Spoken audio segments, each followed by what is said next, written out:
Welcome to I Got You podcast, Natalie. Thank you for being on to let us know a little bit about your journey with breast cancer and what you've gone Mhm. through, and to tell me just a little bit about yourself. Okay, so about myself.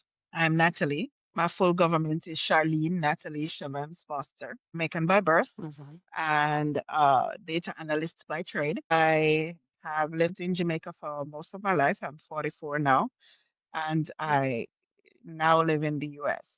And so breast cancer came at a time in my life when a lot of things were going on. To start from Mhm. my diagnosis, I had my daughter in February 2017. Mhm. I was in my 30s. Wow. And I had several risk factors I didn't understand them to be risk factors for myself before, and they weren't caught as risk factors for breast cancer until I started Oh. advocating for myself. So when I first started having my menstruation, I always had irregular periods. Irregular periods Mhm. is one of the risk factors for breast cancer. Really? Yes, if you have a history of having irregular periods, you are at risk for having breast cancer. At one point in my life, I had PCOS, polycystic ovary syndrome. Mhm. That also puts you at risk of having breast cancer. What? Have never had extruded nipples. My nipples have always been inverted, even as a Mhm. young child. So they've always turned in on themselves. Mhm. So, most people have the areola that dark round and then something protrudes. That's the nipple. Mine have Yeah. always been inverted. Inverted nipples Okay. are risk factors and signs of breast cancer. And the reason I make a distinction is that some persons who have breast cancer, when they're developing it, even when their nipples are extruded, it becomes inverted. And that's a sign that something is going wrong with your breast and you may have breast cancer. So signs are things you can see. Symptoms are what you feel, right? Okay. So I always had inverted nipples. Most Mhm. of the women in my family had inverted nipples. So I Okay. just thought it was a family trait. I did not understand that it could mean that it's a risk factor for breast cancer. So we're at three, right? Mhm. Irregular periods, PCOS, and inverted nipples. And then I had my Wow. Okay. daughter after I was 30 years old. Having a child Mhm. late, what is considered late in the medical community, puts you at risk for breast cancer. So I had several things How going though? on. Okay. Didn't know Right. that one? Right. Right. No, I never knew most of the ones that you said. Say that again? I said most of the ones that you said, I didn't know that. Yeah. And so when I presented to my doctors at after giving birth and not being able to breastfeed, at first, I assumed it was because I had inverted nipples, so the milk was Mhm. just not coming out. But she had a latch, she could latch to some extent, and Mhm. I just was not producing any milk. And so when I went in for my checkup and I brought it to my doctor's attention, by that time I was feeling a lot of, not a lot of pain, but just discomfort in my breasts. I wasn't producing any milk at Okay. all. They weren't engorged. It wasn't like I was producing milk and it wasn't coming out. They were just Mhm. slightly painful, not extremely painful and stuff like that. So at the time, my doctor said that he thought it was just that my milk ducts were blocked. Right. And Right. I said to him, I don't like how I feel. Can you order a mammogram for me? And this is Oh where, wow. yeah, this is one of the parts of my journey that is like the most painful. I encountered several medical professionals that were uncaring, unfeeling, dismissive, and many things. So when I asked Wow. for a mammogram, his response was he laughed and he said, the only reason you're asking for a mammogram is because that's what's popularized on TV. Oh If I no. thought something was wrong with your breast, I would order an ultrasound. And so my response to him was, please order both. And he said, it's a waste of money. He told me it was a waste of time and money So I asked him to please allow me to waste my time and my money. When I went to the lab, because in Jamaica, most of these things are done at external laboratories. So I went to a lab and the receptionist asked me which test I wanted to do. And I told her I wanted to do both. And she repeated what the doctor said. She said, it's a waste of time and money. And I said, please allow me to waste my time and my money. I asked her, is there a reason why I can't do Okay. both tests on the same day? Like, do I need to do one today and come back tomorrow to do the other? And she said, no, there is no reason. It's just that it's a waste of money to do both. So I said, kindly allow me to waste my money. Oh my And God. I could hear when she went to the back, it was early morning, and she went to the back and she was talking to her coworker. And I don't think they understand that their office isn't set up for you to have a conversation Mhm. about the patient in the back without them hearing. So they were laughing at me for wasting my time and my money. Yeah, I encountered many unprofessional medical people. I'm not even going to call them medical professionals. I encountered quite a few of them, and it made the journey more difficult. I have to say, it Mhm. made the journey harder because it felt more like a fight because of it. Sure. Wow. And Wow. so, Wow. what's interesting is that when they did the mammogram, they identified an area of concern that they weren't very clear on. And then they went to do the ultrasound and couldn't find the area of concern. So You said they they found had it to, on the ultrasound, they found the area of concern? they found it on the mammogram and couldn't find it on the ultrasound. So they had to refer to the mammogram, measure the space that they saw it, and then try to find it with the ultrasound. So if I had done an ultrasound all by itself, I would have been told nothing is wrong because they weren't able to identify an area of concern. When they finally identified it, I got a report of a migrated lymph node. First diagnosis was migrated lymph node. I asked them if this is common, and they said it's fairly common. I said, I've never heard of a lymph node migrating from somewhere else in the body to present itself inside of a breast. And so I said, Right. what is the treatment for such a thing? And they were, I was told there's nothing to be done. It just stays there. It's fine. There's nothing to worry about. A migrated lymph node and it's okay. Okay. Sorry. So, and so along my journey, I encountered quite a few people who told me that I was thinking too much about something, I was being too negative, or that I was worrying unnecessarily. But because I know my body and I had already had this body for 30 odd years, I kind of knew when something was wrong. So I didn't, it was frustrating. And every time somebody told me that nothing is wrong, you're worrying unnecessarily, it felt more like a fight. So there was a lot of resistance. So technically, if I follow my journey, I ended up doing that first mammogram, that first ultrasound, listening when I was told that it was nothing wrong, and my body saying something's wrong here. So I could not rest. I developed anxiety, and at the same time all of that was happening, I was trying to be a new mother, first time mom. Mhm. And then I'm looking at my daughter, missing milestones and realizing that she is autistic. And so I'm trying to fight for a diagnosis for her because I was being told several things.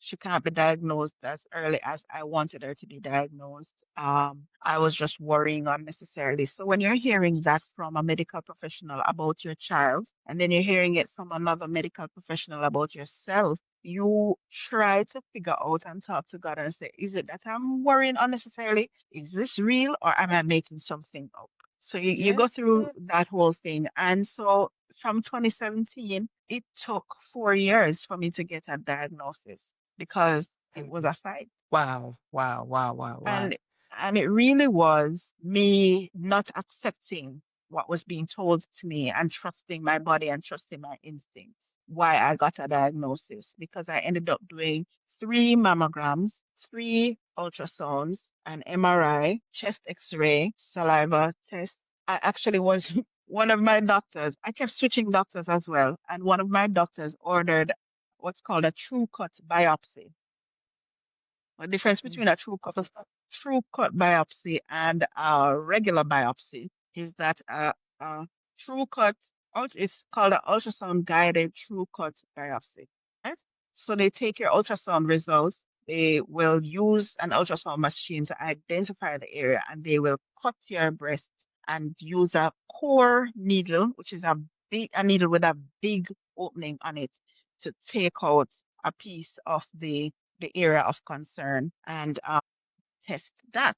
That's a Mm, true cut core needle biopsy. A regular mhm, biopsy is where they take a smaller needle with a mhm. smaller core, smaller arm opening, and they take a smaller piece of the area of concern. The difference between the two is a true cut biopsy, because it takes a bigger sample, is able to Mhm. tell you what type of cancer you have, Okay. and give you more information about the area of concern.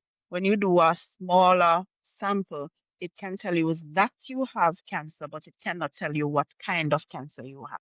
Okay. Okay. That makes sense. So So that's the difference. after okay, wow. So after 4 years of fighting for yourself, which is crazy to me. I've never heard of the lymph node moves and it's sitting in your breast and it's okay. That doesn't even sound right because lymph nodes are supposed to be a certain place to fight off any kind of infections that you have. So why is it in That, your breast? That that's what makes I no sense. said. It makes no sense. So after 4 years of fighting, right? What happened and how did you find out what type of breast cancer you had? It was 4 years of testing, getting results, and being told it's okay, it's fine. So the first diagnosis was a migrated lymph node. I The get it. second diagnosis was, come to think of it, I don't even remember what the second set of results was. Because what happens is in Jamaica, Mhm. when you are ordered to take tests, so like how you have my chart here, and most hospitals and most doctors' offices Mhm. and organizations will use my chart, and then you Right. can log in and look at your records. Yeah. We Yeah. Yeah. don't really have anything like that in Jamaica.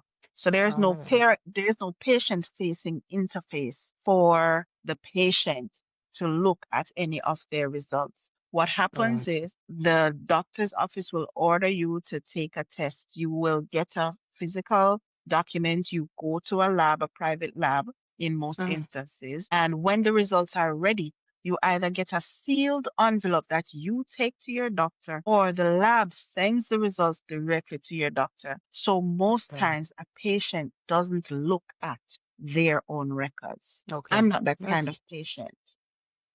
So if you give me a sealed envelope to give to my doctor, I am going to open that envelope. of I'm going to course. How would you? photocopy the results, and I'm going to keep a copy for myself. Of course.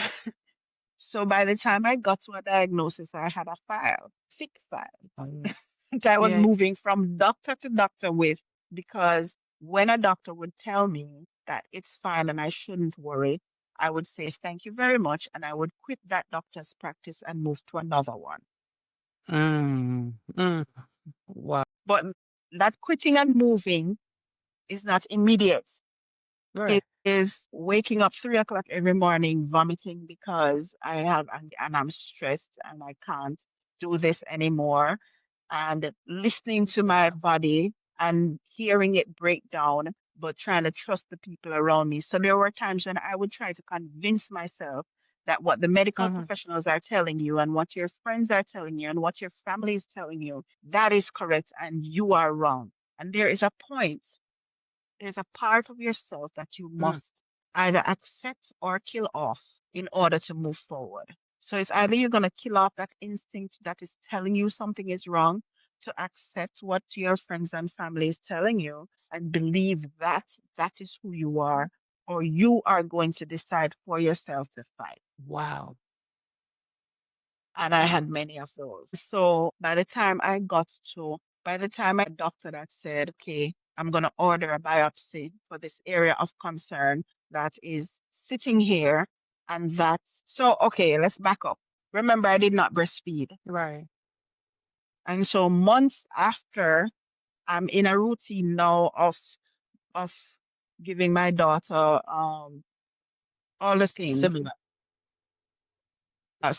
cereal and all of the things, and working with her. Right. I remember one day, this is kind of gross. I It's okay. was in the bathroom and I felt something damp on my leg, and I realized that my breast was dripping, Uh-huh. but it was clear then milky, and I assumed it was just milk finally coming Right. out. And I was like, oh, okay, my body's clearing Right. itself up. I felt happy about it. So I do the thing that the grandmothers would tell you to do. You hot the rag and you put it on your breast and Right you here. comb your breast and you express it and you do all of the things. Um, Nothing else came out. A few months after that, I felt that drip again. And this time when I looked at mhm. it, it had streaks of red in it. And I was like, okay, it's bleeding. Oh, The no. other signs that was happening is, remember I told you I don't have any nipples. Right. I'm not feeling any pain. But what would happen is when it's time for my menses, I would feel a sharp pain that went from the back of my breast all the way to where my nipple should be. And it would just be a God. one sharp pain. And then my areola started to spread on the left side. So instead of a tight, dark circle, it started getting lighter and opening up and getting wider and wider and wider. Oh, wow. So those are the changes I saw in my breast. If you felt my breast, you would not have identified a lump.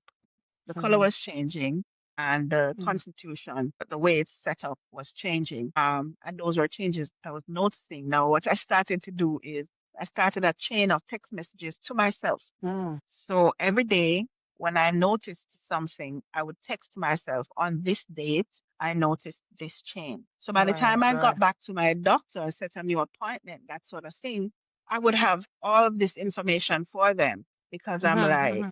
I am not crazy. This is real, Right. right? And I was beginning to feel a little bit crazy when people would tell me, you're exaggerating. One doctor actually called me Dr. Google. Oh, He said, you're one of those Dr. Google people who feel like you can get your medical degree online. oh my God.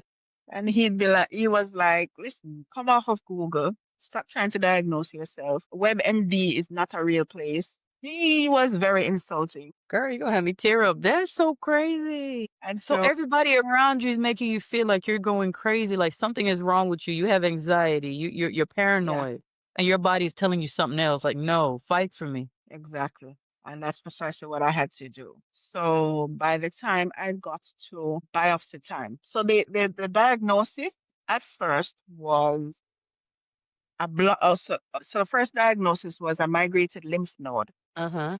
Then the next diagnosis was that your milk duct is just blocked. There's debris in your milk duct from not breastfeeding. So it's really Right. the milk that has hardened up in your breast, in your milk duct.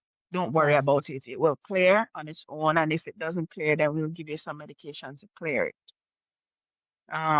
I never got that medication to clear it. And then it became ductal carcinoma in situ. That's what I was told first. So Doctor who? ductal DCIS. DCIS Okay. is considered the most common form of precancerous cells. It's Okay. considered stage 0 breast cancer. When you're diagnosed with DCIS, you're told this is non-life threatening. It is not even considered real cancer because you're at stage 0 and they say cancer really starts at stage 1. Oof. Yeah, so I got DCIS as my first diagnosis, first real diagnosis. But my Right. Right. brain said, if you are using the term carcinoma, That part. That that's means you have cancer. Okay. Okay, so Wow. ductal carcinoma in situ means ductal, it's in your This means milk duct. looks. Yeah. Carcinoma, it's You have cancer. can. Of In course. situ, SITU, is a term that means it is in the place where it was found, it has not spread. So ductal carcinoma in situ means you have stage 0 breast cancer, it's only in this little spot and it has not spread. Okay. Usually, the treatment for DCIS is that they will go in and they will, what they do, call a lumpectomy. So they will Right. take out the lump from your breast Mm. and Right. you should be fine there afterwards. Right. My brain said no. Mm. My brain said carcinoma means cancer. Get rid of your breast. Uh, uh-huh. That's what my brain said. And so far, trusting my instincts have proven that I was right. Uh, uh-huh. So when I got that first diagnosis and my doctor said, what would you like to do? I said, double mastectomy, please, and fast. Right. Right. Right. And Right. Right. this is, I understand I what said, you're saying. But that's a drastic move for this kind of cancer. Usually you reserve mastectomy for when you have big cancer, Right, stage right, this, right, stage that, that, other.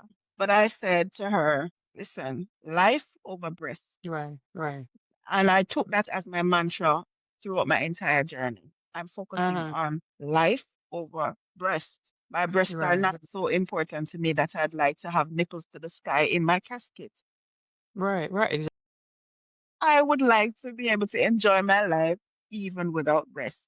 And right. so she referred me to another doctor. We did a few more tests. That's when I did the MRI. Now, when you do a breast MRI and they say that you have a 0.13 area of concern.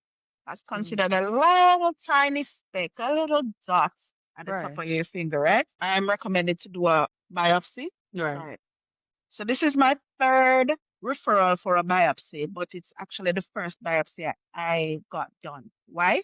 The first time I was referred to do a biopsy, I went to a lab to get it done. They did a ultrasound, an Mhm. MRI, and then an older doctor came and told me that he doesn't see anything that's a major concern, but he would recommend this test where they inject a dye through my nipples to follow the milk ducts to see where the blockage is. And he recommended that I come back the next day for that. When I went back, a younger doctor who had just joined the practice, not just a younger doctor who was in the practice with Uh-huh. him in the lab with him said, she has no nipples. We can't perform that test. So I said, can we do the biopsy?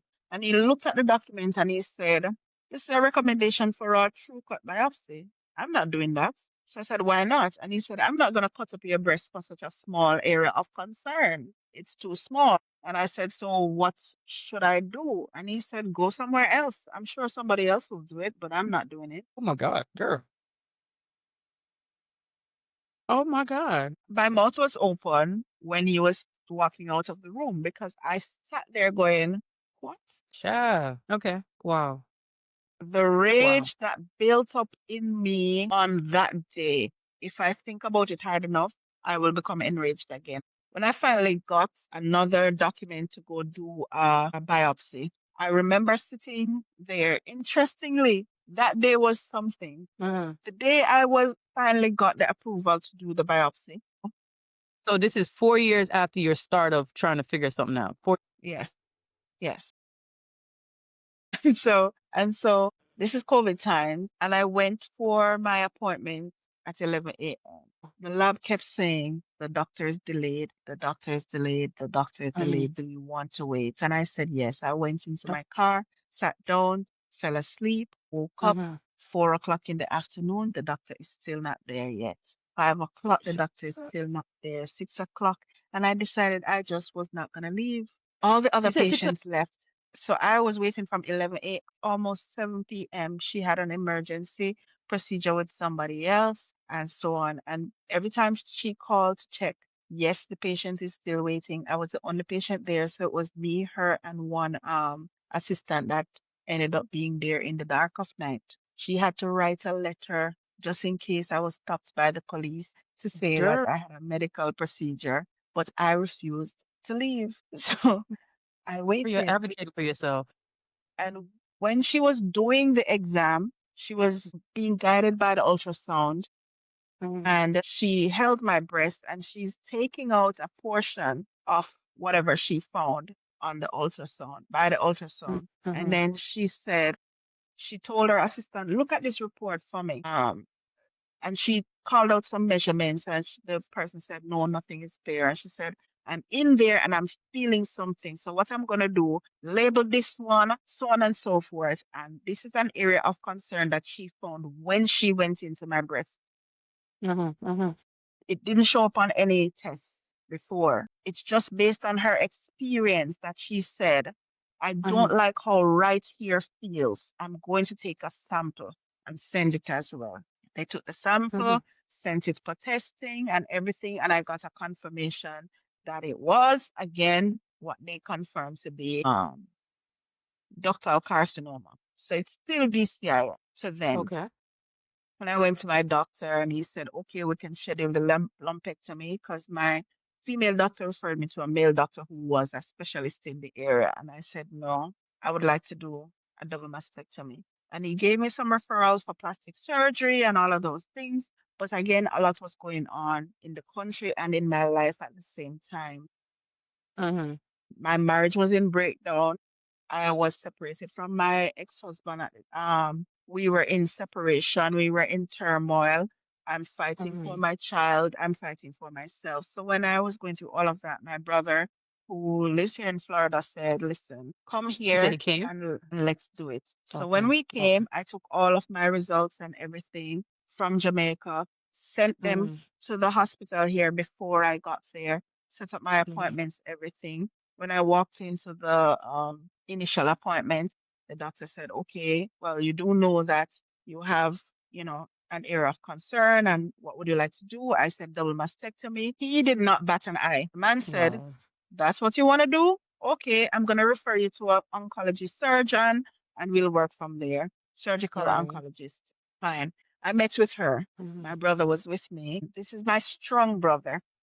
This is Mm-hmm. my tough brother. This is the brother that Yeah. is, Yeah, yeah. He ready the for man. anything. Yes. Yeah, right. And that was the first time I ever saw my brother cry. Why? Just because of what they were talking about? No. My brother works in the medical field. He is a nurse. Right. So he Mm-hmm. sees this kind of thing on a regular basis, right? Right. And we are sitting in the office, and the surgeon calls the nurse on the phone and says, are you sure you uploaded the correct images for this patient? And the nurse says, yes. She called her in and said, take this CD, delete what you have, upload the correct images. And my brother said, what's up, doc? And Yeah. she turned the screen to him. And she says, the report in front of me says 0.13, but that is much bigger than 0.13. And he looked at the screen and I saw tears roll down his eyes. The size of the area of concern was actually 13, not 0.13, 13 So mm. this whole time they've been telling you it's a tiny something. It was an error Oh on my the God. report. And this whole time they didn't see that? Even the person that measured it? God. And the person that second checked the report and signed off on it. So so it was growing. Listen, it was growing, but not only that, the image that they looked at and wrote the report from, the image was showing 13. So when they typed it, instead of typing 13, they typed 0.13. That's crazy. That's crazy. And somebody looked over it again and still signed off on it saying 0.13. That's crazy. So Wow. when she said, what would you like to do? I said, double mastectomy, please. Yeah, yeah, yeah, yeah. Why did I choose that route? Because my experience so far has Mm-hmm. taught me that obviously something is going on with my body and I'm not going to wait and do a Right. lumpectomy, take out a little piece, and Mm-hmm. then it comes back. It's a Could be real worse. possibility. The Right. Right. statistics are there that show you that when you Mm-hmm. do a biopsy, you Mm-hmm. increase your risk of breast cancer. When you do a biopsy. Yes, Mm-hmm. when you do a biopsy or when you mess Mm-hmm. with the cells in your breast at all, you increase the risk of breast cancer because remember, cancer is like a mutation of your Yeah. cells. And if you already have the propensity to have a mutation going on, when you go in with a needle, you are causing trauma to the breast. And so Yeah. just going in at all Mhm. creates the environment for the cells to mutate. Right, I had right. already done a biopsy. I had already Mhm. walked 4 years through. By the Mhm. time I got to 2021, I Mm. was ready to be done. Right. So on January 2022, I had double mastectomy with skin Okay. sparing surgery. What that Okay. means is if I want to, I can do reconstruction. So I don't know if you Reconstruction. can see, I am Mhm. flat chested basically. There's a little bit of flesh right Okay. here and I Right. have flesh right here. What that means Yeah. is if I want to do reconstruction, they can pull from the skin that's left back to Okay. do the Okay. reconstruction. And at first I wanted to do reconstruction, which is why I chose that option. But Mhm. now that I don't have to wear bras, It's a relief, right? I don't want to. Yeah, I know. I know. I I don't want know. to anymore. I don't want to I don't anymore. blame you. I'm having too much fun. Too much freedom, right? Too much freedom. I know, I know, I know Too how much that feels. freedom. Can you imagine? Yeah. I like the fact that I can select a size. So I have a lot of prosthesis, and it Mm. means that today I can be a double D, and tomorrow I can be a A cup. Like, what are we doing? So what is it like? The things that you buy, you just put it in a bra or something? Or oh, okay, okay, okay, okay, okay. Hey, I don't blame you. I have a few of them. If you want me, I can show you. I have one close by. I Yes, can show please, you. You want to see it? please. Yeah. Let's put it. Here we go. So here's my feminine box, Make you look and feel fabulous. Uh-huh. and I have boobies. Oh, and it has nipples too. Oh, you gotta send me that information. You gotta send me that information. So Because I like have my little mom, ones, yeah. and I have big ones. Oh, please. I gotta get something from my mom because she just had a mastectomy this year. Wow. Girl, yes, please send me the information. And then you can just That is buy the so bra. You can buy the bra that it fits into. oh, they sell the bras too? Yeah, man, they sell the bra that you can just slip it into the slot inside of the bra. Oh, please send me that information. And do they do it if they only have one-sided mastectomy as well? Good, good, good. Please send me the You can info. do you can do single mastectomy if you feel like it. Yeah, Or because my part mom did a single mastectomy. Quite a few people choose that option. But for Yeah, yeah. me, I just wanted to be done with it.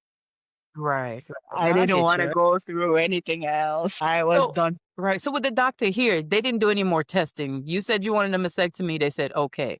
They didn't do any more testing, they're like, "Okay, man, you have ER." They didn't do anything else. So after surgery, they Mhm. tested what they found. Now imagine you go in for a surgery that should have lasted like 3 hours, Mm. and you realize that your surgery lasted almost 10 hours or 11 hours, What? something like that. Because when they started and they went in, they found more that was not showing up on any imaging. Jesus. So my prognosis was that yes, I had DCIS in one Mhm. section, ductal carcinoma in situ, but then Mhm. they found that I had an aggressive, invasive ductal carcinoma that was at stage 2, So you were at stage 2 aggressive same thing, DCIS, but an aggressive one. aggressive, invasive. Aggressive invasive. Okay, love this. Uh-huh. So Huh. that was my prognosis.